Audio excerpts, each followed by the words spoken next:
먼저 고백하는 것은 오늘 이 말씀은요, 저의 고백이기도 합니다.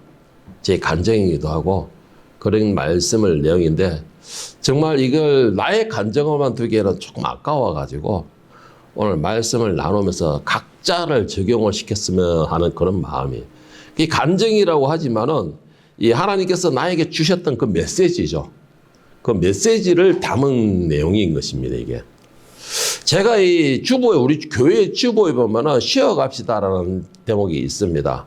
거기에 여러 가지 생활에 유익한 글이라든가 신앙에 대한 유익한 글 같은 걸 제가 매달마다 올리고 있는데 이번 달에 글을 올리기 위하여서 제가 이 카페에서 많이 적용을 해오거든요. 카페 좋은 글들이 많이 올려놨기 때문에.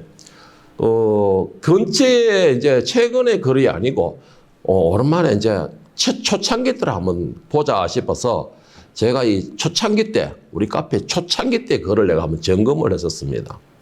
그 초창기 때 글을 점검을 하는데 제 마음에 눈길을 콱 박히면서 마음에 정말 뭉클함을 주는 글이 하나가 있었습니다. 아주 그러니까 한마디로 정리하면 감동적이면서도 은혜로운 글이 하나 있었다라는 것이죠. 제가 그 말씀을 가만히 보는데 마음에 이렇게 감동도 주지만 찔림과 함께 몇 번을 읽으면서 멍하니 바라보고 있었어요. 그 바라본 이유가 요때의 이 글과 그리고 저의 근래의 저의 모습을 비교를 하면서 봤다는 것이죠. 멍하니 보면서 제 자신을 한동안 이렇게 돌아보는 그런 기회가 되었는데 그 글의 제목은 뭐냐면 주님 감사합니다라는 글이었습니다. 제가 이 글을 누가 지었는지 너무나 은혜스러운 거예요. 어디서 이거 가져왔지라고 한참 고해야 됩니까? 그 글을 지은 일을 제가 알겠더라고요. 그게 누가 지었는지. 그 내용을 보고서 알겠더라고요. 하여튼 제가 그 내용을 한번 읽어드릴게요. 이제 소개를 시켜드릴게요. 자, 제목은 주님 감사합니다 라는 것으로 이런 과정에서도 끝까지 포기하지 않게 하심을 감사합니다. 지금의 환경에서도 기도하게 하심을 감사합니다. 제가 힘들기에 더 주님을 붙들게 하심에 감사합니다. 비록 지금은 한 명의 교인도 없지만 성장하게 하심을 감사합니다. 교인은 없지만 가족끼리 은혜로운 예배를 드릴 수 있게 하심에 감사합니다. 사람이 없음에도 불구하고 언제나 교회 전체가 가득 차게 하심에 감사합니다. 무엇보다도 성령께서 이 교회의 주인이 되어주심에 감사합니다. 광야 천막에서도 임재하신 하나님, 이곳에도 영광의 하나님으로 임재하심에 감사합니다. 저의 의심 가운데서도 저를 믿으심에 감사합니다. 전도를 하는데 사람들이 거부하는 것에도 감사합니다. 이런 힘든 가운데서도 제 아내가 불평하지 않게 하심을 감사합니다. 이런 환경에서도 내 딸들이 밝게 성장하게 하심에 감사합니다. 비록 힘들지만은 지붕이 있는 집에서 자게 하심에 감사합니다. 비록 짜장면이지만 그래도 외식할 수 있게 하심에 감사합니다. 우리 가족이 환경에 굴복하지 않고 이겨나가게 하심에 감사합니다. 가족들이 어려운 가운데에서도 웃음을 잃지 않게 하심에 감사합니다. 위의 상황에서도 모두가 감사하게 하심에 감사합니다. 저 같은 자를 그래도 쓰시겠다고 불러주셨음에 감사합니다. 성질이 더럽고 비록 다듬어지지 않은 돌이지만 그래도 희망을 가지시는 주님 감사합니다. 무엇보다도 낭망하지 않게 하심에 감사합니다. 이 모든 감사가 이루어질 수 있게 믿게 하심에 감사합니다. 그래도 나는 주님의 종이니까. 이런 글이 우리 카페 초창기 그 글에 올려져 있었습니다. 저도 이 글을 초창기 때 봐서 그걸 한 14년 만에 처음으로 본 것이었죠. 이 글을 읽는데 한동안 성도가 없음에 불평하고 원망하고 어깨가 축 젖어 있고 왜 우리는 지하에서 참 벗어나지 못할까? 이 지하가 좋은 건 나만 좋은 거지. 사람들에게는 인정받지 못하는 것. 이런 거로 불평불만하고 없고 초심을 잃어갔던 저에게 정말 이 희망이 없었던 것처럼 그리고 이제는 다른 걸 다 버려야 되는 것처럼 이런 생각하고 있던 저에게 이걸 돌아보게 하는 그런 생각을 주는 그런 말씀이었습니다. 그래서 제가 이 말씀을 가만히 보면서 내 자신에게 하는 말이 뭐였냐. 자도 모르게 생각하는 게 주님, 제가 이제 배가 불렀나 봅니다. 주님, 내가 이제 배가 불렀는갑네요. 이런 기도가 나도 모르게 저절로 나오는 것입니다. 그러면서 회개를 하면서 열심히 맡은 바 본분을 감당하면서 저녁이면 아파가지고 끙끙거리면서도 맡은 바 본분을 감당하겠다라고 생각하면서, 그리고 낮에 가가지고 입이 진짜 담대가 날 정도로 말을 하면서 그래도 맡은 바 본분을 감당하는 딸들을 보면서 생각할 때 참 미안한 감이 들더라고요. 참 미안한 감이 들더라고요. 그래서 제가 이것을 보면서 참 내가 왜 이렇게 교만해졌을까, 그런 생각이 들더라고요. 이 교만해졌다라는 것이 뭐 다른 사람들도 비교를 하고 뭐 우리 동기들도 비교를 하고 이러다 보니까는 내가 초라해 보인다는 생각에 자꾸 비교하니까 그래서 교만한 생각이 들었다라는 생각이 드는데, 그런 가운데 오늘 말씀이 이 말씀이었습니다. 신명기 8장 오늘 2절에서 6절 말씀을 쉬운 성경으로 제가 한번 읽어드리겠습니다. 여러분의 하나님 여호와께서 지난 40년 동안에 여러분을 광야에서 인도하신 것을 기억하십시오. 주께서 그리하신 까닭은 여러분을 겸손하게 만드시고 여러분의 마음속에 무슨 생각이 있는가, 여호와의 명령을 지키는가를 시험하기 위함이었어. 여호와께서 여러분을 낮추시고 굶기셨다가 만나를 먹여주셨소. 만나는 여러분이나 여러분의 조상이 한 번도 본 적이 없는 것이요. 여호와께서 그렇게 하신 까닭은 사람이 먹는 것으로만 사는 것이 아니라 여호와께서 말씀하시는 모든 말씀으로 살아야 한다는 것을 여러분에게 가르쳐 주시기 위함이요. 지난 40년 동안에 여러분의 옷은 헤어지지 않았어. 여러분의 발도 부르트지 않았어. 부모가 자기 자녀를 단련시켜 가르치는 것 같이 여호와께서도 여러분을 단련시켜 가르쳐 주신다는 것을 마음속에 새겨두시오. 여러분의 하나님 여호와의 명령을 잘 지키시오. 여호와께서 명령하신 대로 살아가고 여호와를 잘 섬기시오. 이 말씀을 탁 주시는데, 지난 40년 동안에 이스라엘 백성들은 광야를 하면서 하나님의 모든 보호하심과 인도하심과 보살핌을 받았으면서 그들은 감사할 줄 몰랐겠죠. 물론 우리 교인들은 다 이 말씀을 접하면서도 그냥 지식으로 받아들이고 있어요. 저 역시 똑같았다는 것이죠. 지난 20년 가까이를 신학회에서 20년 넘게 살아오면서 하나님께서 매 순간순간을 간섭하시고 지키시고 베풀어 주시고 만나와 메추라기와 물을 깨줘 먹이시는데, 오늘 이 시간에 타 오니까는 지난 20년의 시간은 싹 사라져 버리고 지금 현재만을 가지고서 내가 원망 불평하고 있다는 것이죠. 우리는 모두가 광야를 걷고 있습니다. 여러분, 사단은요 자꾸 내 발자국을 지우려고 합니다. 모래를 지나면 발자국이 없어지죠. 사단은 똑같이 우리 발자국을 자꾸 지우려고 하고 있어요. 그런데 여러분, 내 발자국을 지워준다면요, 여러분들 정말 조심해야 됩니다. 내 발자국을 보지 못한다면 조심해야 돼요. 이스라엘 백성들은 광야를 지나고 사막이라는 거 한 가지 이유로 자기 발자국을 지워봤다, 내 발자국이 없어졌다는 생각으로 현재만 가지고서 하나님과 대했기 때문에 그들은 멸망당할 수밖에 없었습니다. 감사할 수 없었다는 것이죠. 그들은 하나님을 찬양할 수 없었다는 것입니다. 왜? 지금 현재의 내 모습을 보니까 지난 40년의 모습은 잊어버렸다는 것이죠. 우리가 처음에 교회도 없어서 가정에 집에서 목회를 하고 있을 때에 기도가 그거였습니다. 하나님, 제발 찬양과 기도와 예배를 마음 놓고 할 수 있는 데만 주십시오. 그러면은 정말로 내가 하나님을 전심을 다해서 찬양하고 전심을 다해서 기도하고 전심을 다해 예배드리는데 최선을 다하기를 원합니다 라고 기도할 때에 하나님께서는 이 좋은 정말 예배당을 주셨습니다. 얼마나 좋습니까? 우리 마음대로 찬양할 수 있고 마음대로 기도할 수 있고 마음대로 예배할 수 있잖아요. 원하는 대로면.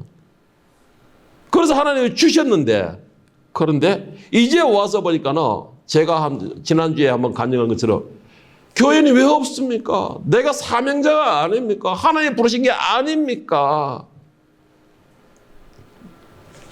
이런 기도를 하고 있는 거예요. 불평불만하고 있는 것입니다. 오늘 이 한 편의 글로 인하여서 너무 제가 부끄러워지는 거예요. 너무 제가 부끄러워지더라고요, 제가. 그래서 이틀 전에 우리 가면서 내가 지영이한테 그랬어요. 참, 요번에 지금까지 내가 낚시 걸린 것 같고 지금 마음이 완전히 바뀌었다. 지금까지는 그 길을 바라면서 주님 14년인데요. 주님 교인이 없는데요. 주님 이런 식으로만 했는데요. 요번에 내가 바뀔 것 같다. 그래 실제로 바뀌더라고요. 주님 저 넓은 바다에서 저 막대기 하나 서 있는 거 저걸 어떻게 발견하셨습니까? 내가 저 막대기와 같은 입장인데 어떻게 이 넓은 바다에서 나를 발견해 주셨습니까? 라고 감사가 되더라고. 저 한편의 글을 보고서 제가 그런 느낌을 가졌던 것이에요. 물론 이 말은 저에게 하는 책망입니다. 저에게 하는 책망이에요. 처음 예배당이 없을 때를, 처음에 예배당에 사람들이 외면 나갈 때에 혈기만 넘치고 정말 그렇게 매달렸을 때 하나님이 거기대로 그나마 거기로 들어주셨는데 이제 와서 네가 이렇게 하면 생각이 드는 게 내가 광야의 세대와 똑같구나. 그러면서 솔직히 두려움이 들더라고요. 두려움이 들더라고요. 정말 처음에 어렵고 힘들 때는 우리 딸들 얼굴 사모니까 짜장면 한 그릇 먹는 거 너무나 감사했죠. 너무나 감사했습니다. 그래가지고 참 마음이 합당해가지고 국밥 한 그릇 먹으러 가자 하면 전부 다들 뭐 잔치라도 벌리는 것처럼 그 국밥 한 그릇이 그렇게 감사가 되고 그게 그렇게 은혜가 되는데 지금은 우리가 원하는 거 다 먹을 수 있는데도 왜 감사가 되지 못하죠? 지금은 우리가 원하는 대로 다 할 수 있는데 왜 지금 형편에 대해서 불평불만하고 있을까요? 그걸 생각하니까는 이 말씀은 나의 말씀이 끝나는 게 아니구나라는 생각이 들더라고요. 이 말씀은 나의 소리가 나의 말만 되는 게 아니구나라는 생각이 들더라고요. 우리가 풍족해지고 모든 것에 다해서 넉넉해지고 편안해지다 보니까는 지난 과거의 광야의 삶을 잊어버렸다는 것입니다. 잊어버렸다는 것이에요. 광야에서 나는 모래 위로 지나와서 당연히 내 발자국은 남지 않는다라는 생각에 그냥 그 과거에 하나님의 보살핌과 은혜도 다 지워버렸다는 것입니다. 그러나 정말로 하나님의 은혜가 하나님의 은혜를 기억하고자 한다면 비록 모래 위에 지나왔더라도 내 발자국은 남아있게 된다는 것이죠. 그 발자국을 남기느냐 못 남기느냐 내 마음에 달려있더라는 것입니다. 그런데 우리는 당연한 것처럼 생각하고 있었어요. 그래서 처음 가졌던 그 순수한 마음, 그 열정, 그 사랑했던 그 사랑의 마음, 모든 것을 다 한꺼번에 그 과거의 발자국과 같이 사라지게 만드는 것이고 오늘에 생긴 나의 모습 볼 때는 욕심, 목적 이거밖에 남지 않더라는 것입니다. 여러분 만약에 광야를 잊고서 오늘에만 치우쳐 내 목소리를 낸다면요 광야의 이스라엘 백성들의 멸망이 그들의 멸망과 역사의 기록이 아니고 오늘 나의 일이 될 수도 있다는 것입니다. 그것을 기억하시고 두려워해야 됩니다. 계시록 2장 2절 5절에서 예수님께서 에베소 교회에 대한 책망을 하시면서 오늘 저와 여러분들에게 경고의 말씀을 주십니다. 내가 너의 행위와 수고와 너의 인내를 알고 또 악한 자들을 용납하지 아니한 것과 자칭 사도라 하되 아는 자들을 시험하여 그의 거짓된 것을 네가 드러낸 것과 또 내가 참고 내 이름을 위하여 견디고 게으르지 아니한 것을 아노라. 그러나 너를 책망할 것이 있나니 너의 처음 사랑을 버렸느니라. 그러므로 어디서 떨어졌는지를 생각하고 회개하여 처음 행위를 가져라. 만일 그리하지 아니하고 회개하지 아니하면 내가 너에게 가서 너의 촛대를 그 자리에서 옮기리라. 처음 하나님과의 만남 그리고 여기까지 어떻게 오게 되었나 그리고 하나님께서 하나님을 향한 내 마음이 어떤 마음이었는가 여러분 기억하십니까? 꼭 기억을 해야 됩니다. 꼭 기억을 해야 돼요. 5절 말씀을 쉬운 성경으로 해석하면 여러분들은 꼭 기억해야 할 두려움을 가지게 될 겁니다. 이전에 네가 나를 어떻게 사랑했는지 그때 돌이켜보아라. 어디서 잘못되었는지 생각하고 회개하여 예전처럼 행동하도록 하여라. 만일 네가 회개하지 않으면은 내가 가서 너의 촛대를 그 자리에서 치워버릴 것이다. 처음 우리의 행위를 기억하라는 것입니다. 찾으라는 것이에요. 그리고 예전처럼 돌이키라라고 말씀하십니다. 다시 한번 질문해 보겠습니다. 여러분, 하나님과의 처음 만남, 그 열정, 그 순수함, 그 감동의 마음을 기억하고 있습니까? 그리고 내가 애굽에 있을 때 하나님께 어떻게 기도하였나 기억하고 있습니까? 개구리 올챙이적 시절을 기억하지 못한다라는 말이 있습니다. 혹시 이 자리에 있는 저와 여러분들이 이 올챙이는 아닙니까? 만약 우리가 처음 사랑을 잊었다면요, 우리를 사랑하시는 하나님께서 우리를 구원하기 위하여 그 사랑의 채찍으로 우리를 기억나게 하실 겁니다. 우리가 그 처음 사랑을 잊어버렸다면 하나님은 우리를 향하여 사랑의 채찍을 든다라는 것이에요. 왜요? 우리를 살리기 위하여서. 우리를 다시 회복시키기 위하여서. 다시 관계를 이루기 위하여서 사랑의 채찍을 대신다라는 말씀입니다. 많은 사람들이 오늘 내가 누리는 건 당연하다고 생각을 해요. 정말 당연하다고 생각합니다. 그리고 이런 말도 있죠. 사람은 앞을 보고 달린다. 물론 맞아요. 앞을 보고 가죠. 뒤로 보고 가는 사람은 없어요. 넘어지니까. 앞을 보고 가는데 한 번씩은 자기 발자국을 볼 수도 있어야 돼요. 아, 내 발자국이 저 때는 어땠는가? 내 발자국이 저 때는 어떤 방향으로 왔는가? 저 발자국을 보면서 내가 그때는 어떤 상황이었는가? 돌아볼 필요가 있습니다. 그래야지만 내 앞으로 갈 내 발자국을 어떤 발자국을 남길 것인가라는 것을 생각할 수가 있는 것이기 때문이죠. 오늘 신명기 8장 5절 10절의 본문 말씀을 다시 한번 보겠습니다.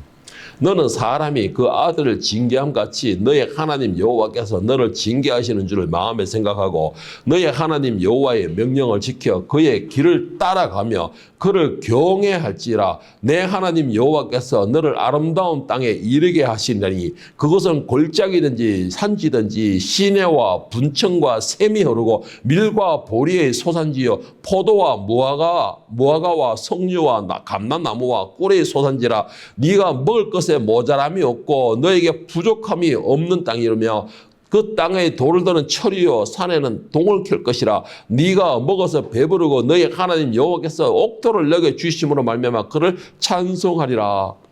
여러분, 이건 하나님이 우리 향한 사랑입니다. 이건 우리 하나님의 사랑이에요. 내가 여기까지 어떻게 왔으며 하나님께서 여기까지 어떻게 인도하셨는가?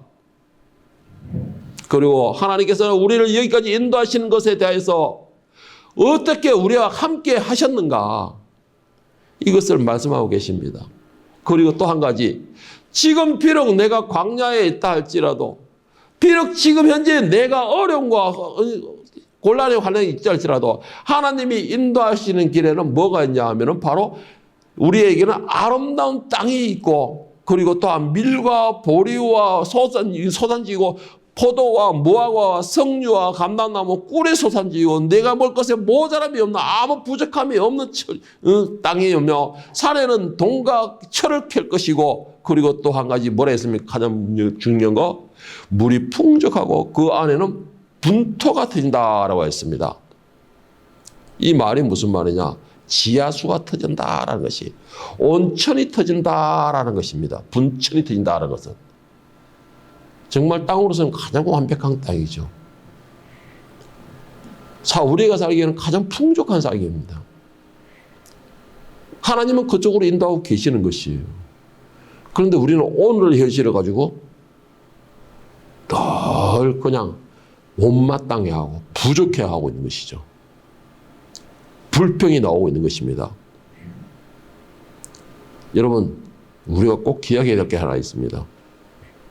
그게 뭐냐면은 우리가 불평하고 원망하고 투덜대며 주저앉아가 어린아이처럼 뒹굴뒹굴하는 그 순간에도 하나님께서는 우리를 불기둥과 구름 기둥 가운데서 매 순간 함께하고 계신다라는 것입니다.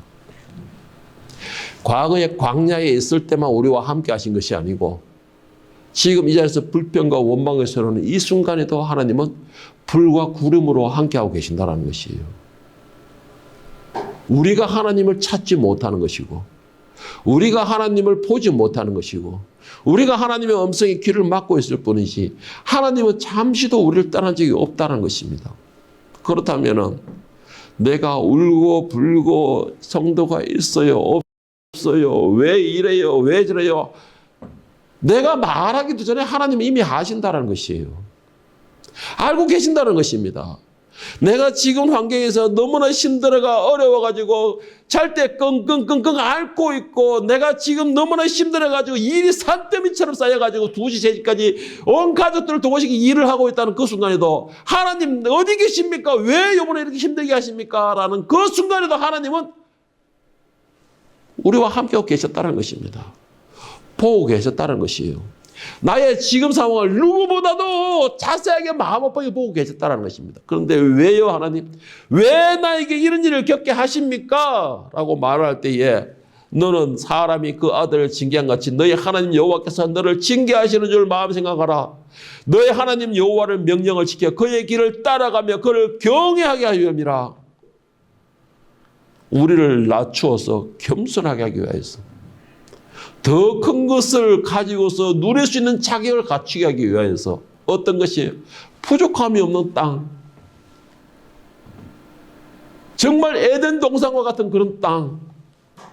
그런 땅을 취하게 하기 위하여서 거기에서도 그 넉넉함 가운데서도 그 완벽한 땅에서도 항상 내가 겸손하게 하나님을 붙들 수 있게 하기 위하여서 하나님 훈련시켰다는 것이에요. 10절에 뭐라 했습니까? 네가 배부르고 먹어서 배부르고 너희 하나님 여호와께서 옥토를 내게 주셨으므로 말미암아 그를 찬송하게 하기 위함이라. 하나님은 우리를 찬양받기 위해서 창조하셨다 했습니다. 그러면 우리가 과거 어렸을 때는 광야에 있을 때는 찬양을 했습니다. 아니죠? 애굽에서 나올 때는 찬양을 했어요. 찬양으로 나왔다 했잖아요. 애굽에 있을 때는 하나님만 의지했다 그랬잖아요. 애굽에 있을 때는 하나님께만 부르짖었다고 그랬잖아요. 믿음으로. 그런데 광야에서 얼마나 그렇게 하고 있었습니까? 광야에서는 원망과 불평을 했죠. 원망과 불평. 우리가 그렇게 어려울 때는 하나님 이것도 감사합니다. 저것도 감사합니다. 비록 참 남들은 진짜 이 먹기 싫다고 투덜투덜하는 그 짜장면조차도 우리는 감사했습니다. 그런데 지금은 뭐죠? 지금은 뭐예요? 우리가 얼마나 찬양하고 감사하고 있습니까? 지금은 얼마나 감사합니까? 더 좋은 음식을 먹으면서도 얼마나 정말로 감사하고 있습니까? 더 좋은 집에서 누리고 있으면서도 얼마나 하나님을 찬양하고 있냐는 것이죠. 광야에 있을 때는 하고 싶은 거 다 할 수 없었죠. 애굽에 있을 때는 그저 기만 주고 가지고 살려만 주십시오 하고 살았죠. 그때는 하나님 붙들었는데 그때는 감사가 저절로 됐는데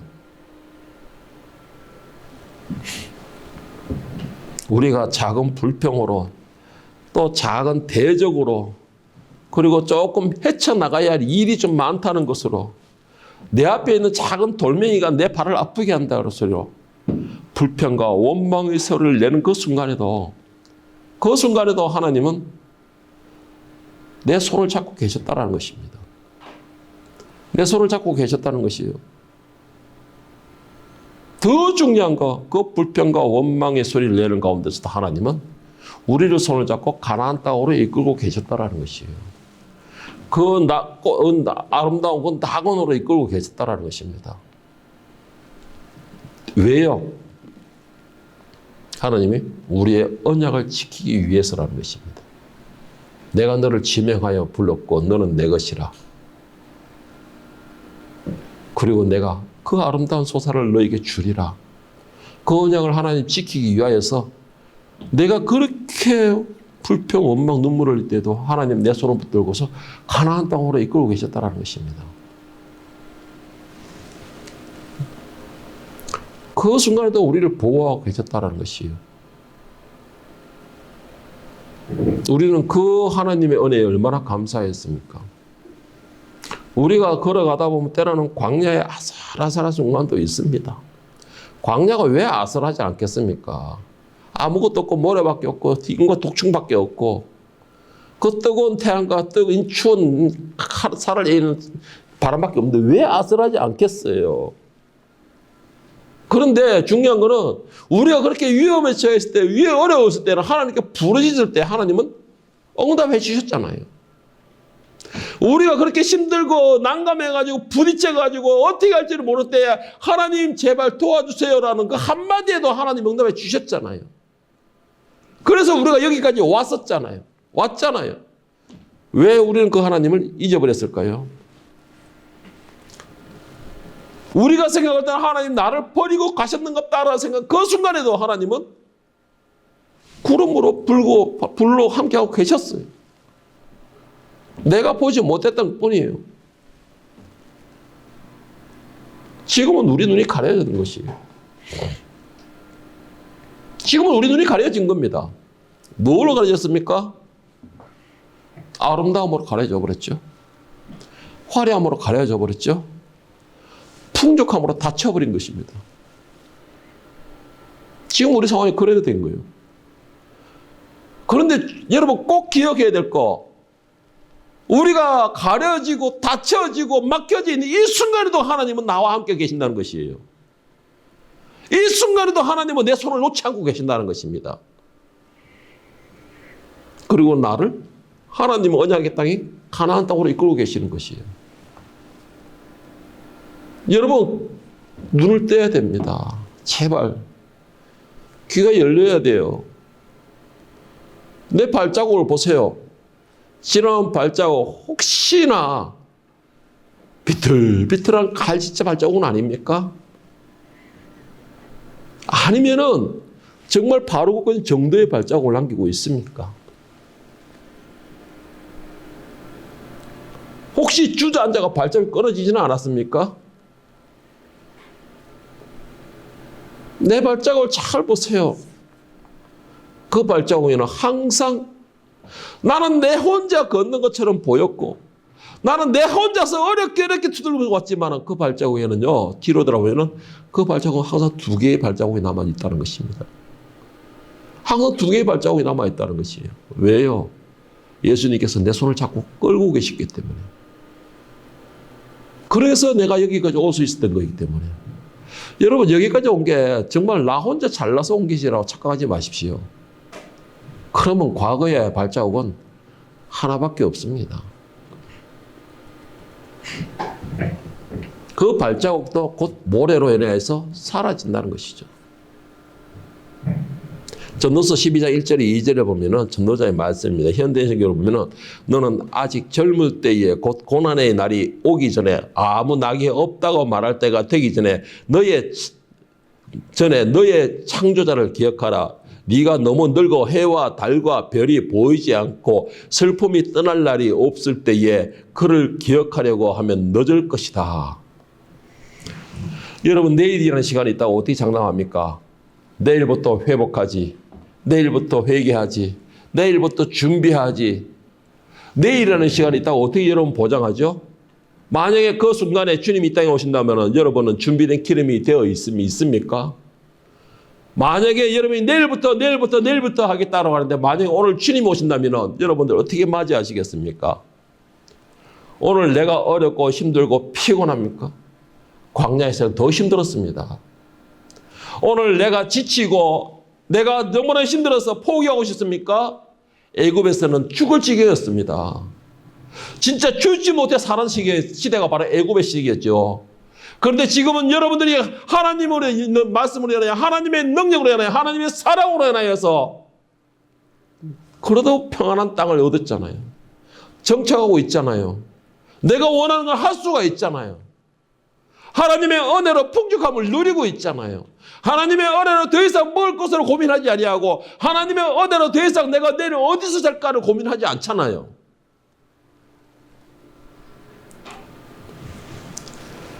하나님만을 바라보신다면 지금의 그 시간은 감사가 되겠죠. 지금의 이 시간은 감사가 되는 것입니다.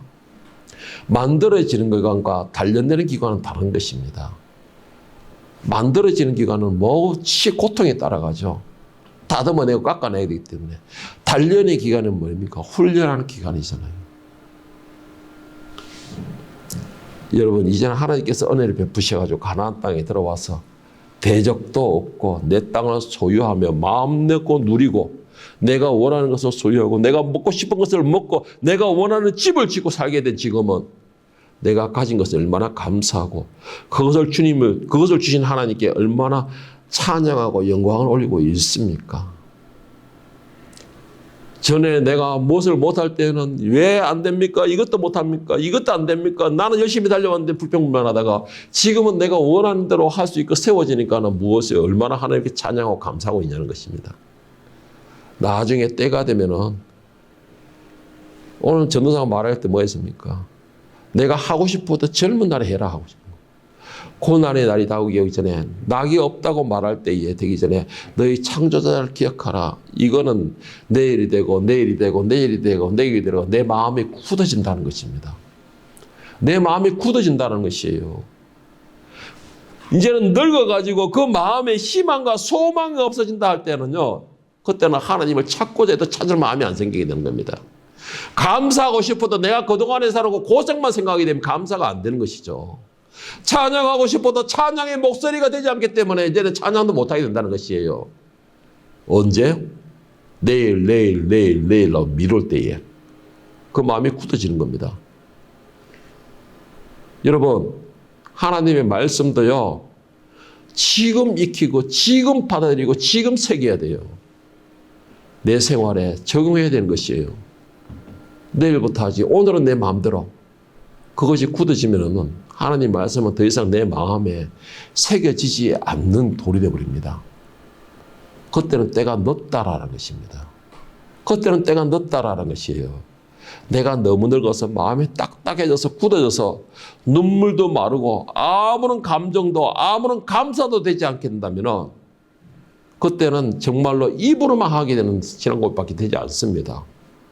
아까 우리가 오늘이라는 찬양을 부를 때 입으로만 지금 하나님을 찬양하고 입으로만 기도하고 입으로만 감사가 되고 내 삶과 내 영혼은 하나님과는 멀리 떨어진 비폐된 상황이라는 것이죠.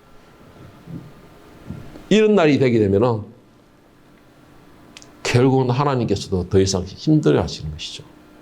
내 속에 계신 성령께서 더 이상 괴로워하시는 겁니다. 그때 되면은 내가 회복을 하고자 하더라도 이미 때가 늦어지게 되는 것입니다. 내가 늙어지기 전에 내가 찾을 때에 하나님을 찾기를 바랍니다. 내가 늙어지기 전에 내가 하나님과의 관계가 이루어질 때에 하나님을 찬양할 수 있기를 바랍니다. 내가 늙어지기 전에 모든 것이 너무 익숙해지기 전에 감사를 찾기를 바랍니다. 그 발자국을 찾아보십시오. 내가 감사의 발자국을 찾아보고 찬양의 발자국을 찾아보고 믿음의 발자국을 찾아보고 의지했던 그 발자국을 찾아보십시오. 그리고 그 발자국을 반드시 찾고 회복하시길 바랍니다. 여러분이 그 발자국을 찾지 못하고 그야 모래 속에 사라진다면 오늘 전도사가 말한 것처럼 늙어지게 되고 그 후에는 이미 때가 늦다라는 것입니다. 계시록에서도 뭐라고 말씀하셨습니까? 내가 내 촛대를 없애버리리라. 빨리 회복하지 못하면 회개하지 못한다면 그걸 찾지 못한다면 내가 너희 촛대를 없애버리리라. 이런 날이 온다면 여러분 그때는 이제는 후회도 소용이 없습니다. 이미 심판의 판결은 망치가 두들겨진 것입니다. 오늘 이 자리에 있는 여러분들은 겸손한 마음으로 한 번씩은 그래도 내 발자국을 돌아보면서 감사의 발자국이구나, 찬양의 발자국이구나, 은혜의 발자국이구나, 이 눈물의 발자국이나 믿음의 발자국이나 라고 다 구분시킬 수 있고 그것을 찾아서 다시 또 회복시킬 수 있는 그런 지혜로운 앞으로의 여정, 그런 믿음의, 사랑의, 겸손의, 감사의 여정이 될 수 있기를 예수님의 이름으로 간절히 축원합니다.